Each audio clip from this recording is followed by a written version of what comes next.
For years, infinite sums have intimidated students and scholars alike. Today, we will tame a large group of them. But before that we will need to get some of the necessary prerequisites.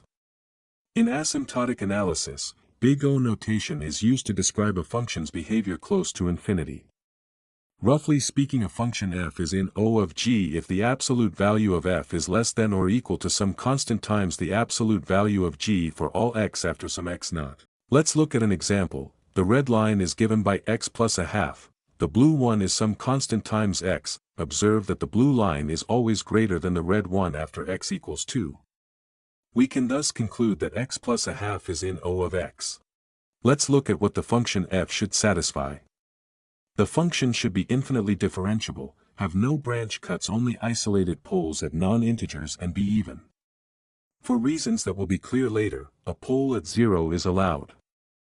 Furthermore, as the absolute value of the input grows, the absolute value should shrink to 0 faster than 1 over r. If these conditions are fulfilled, the following identity holds. To prove this, we will consider this square contour. As you can see, the integrand will have poles at all the integers. We will first look at psi1. The parameterized line is given by n plus a half times 1 plus it, where t ranges from -1 to 1. We can derive this with respect to t, to obtain an expression for z prime. Plugging this in the formula for parameterizing an integral, we obtain this monster. Note that n is a natural number. Up next we will attempt to show that the absolute value of the integral over psi1 is equal to 0. So after taking the absolute value on both sides, we use the fact that the absolute value of the integral is less than or equal to the integral of the absolute value. Pi and n plus a half are positive constants with respect to the integral, and so we will take them outside. The absolute value of I is 1, so we can ignore it. Cotangent is equal to cosine over sine. To keep the expression from getting cluttered, I will consider the numerator separately. After distributing, we may apply the angle sum formula for cosine. However, cosine pi n plus pi over 2 is equal to 0, and sine pi n plus pi over 2 is either plus 1 or minus 1. This won't matter though, as we're taking the absolute value. After reducing the expression, we may convert the sine into sinh. Next we consider the denominator. After applying the angle sum identity for sine and removing the useless terms, we shall convert cosine to cosh. Let's substitute this back, and remove the clutter with absolute value of 1. Now, sinh over cosh is tanh, and tanh is less than or equal to 1 for real inputs. I will thus replace it with 1. Previously we have seen that x plus a half is O of x, so let's replace it with O of x. We are integrating along a square with the closest point to the origin having distance n plus a half. If I were to consider a circle, however, of radius n, one would see that the circle fits entirely inside the square. This means that every point on the circle is closer to the origin than any other point on the square. As this distance grows, our function decays faster than 1 over r. This means that the absolute value of the function on the square is smaller than that on the circle. Thus I will replace the function f and its argument by O of n to the p, where p is strictly less than -1. But this O expression is a constant with respect to the integral. I will therefore take it outside. Up next we use the fact that the product of O of f and O of g is in O of f times g. To show this identity, we consider the product of two functions. However, as f1 is in O of g1, it must be less than or equal to some constant times g1. Using the same process, we can easily show that the product of the functions is less than or equal to some constant times the product of g1 and g2. But this fits the shape of the definition of big O. Thus we have that the product of two functions is in O of their respective order of growth. After using this identity, we will let m equal to p plus 1. The integral from -1 to 1 of 1 is 2, however we can notice that if something goes to 0 faster than a constant, then in the limit it will be 0. 0 times 2 pi is still 0, and if the absolute value of something is less than or equal to 0, then that must equal to 0. The fact that psi3 is 0 can be shown similarly, and so I won't show that here. Up next we will show that the integral over psi2 is also 0. The integral will have the parameter t go from 1 to -1, This is due to the contour being counterclockwise.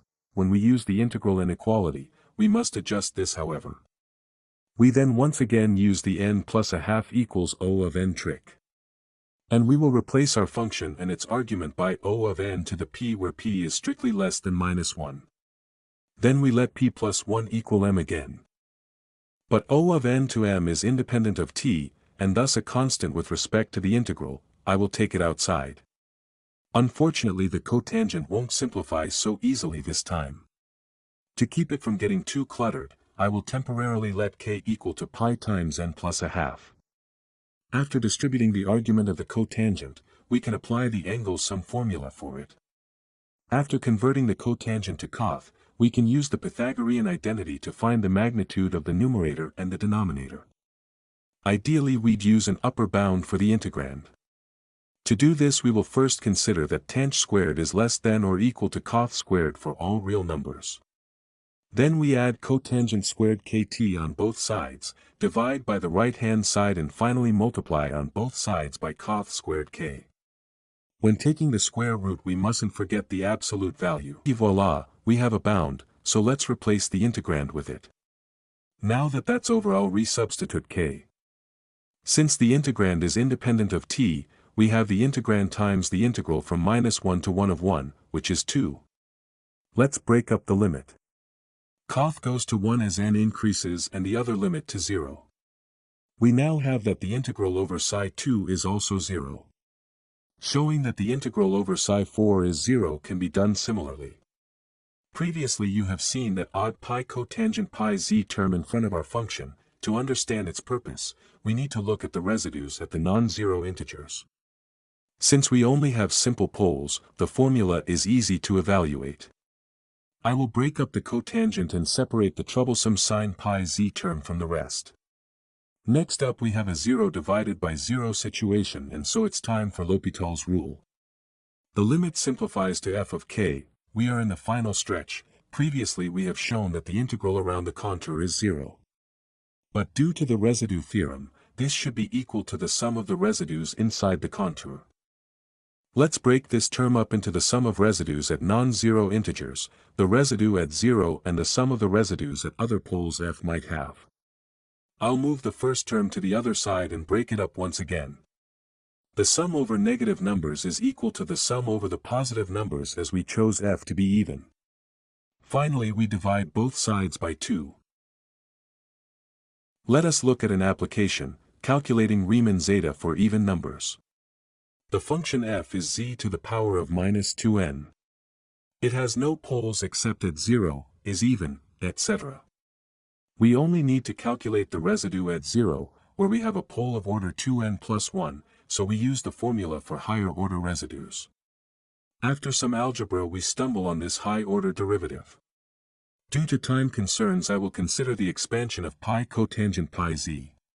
After multiplying by z on both sides, we find the Maclaurin series for pi z cotangent pi z. From this we can recover the formula for the nth derivative at 0, that is valid for the even numbers. After some algebra, we find the formula for zeta 2n.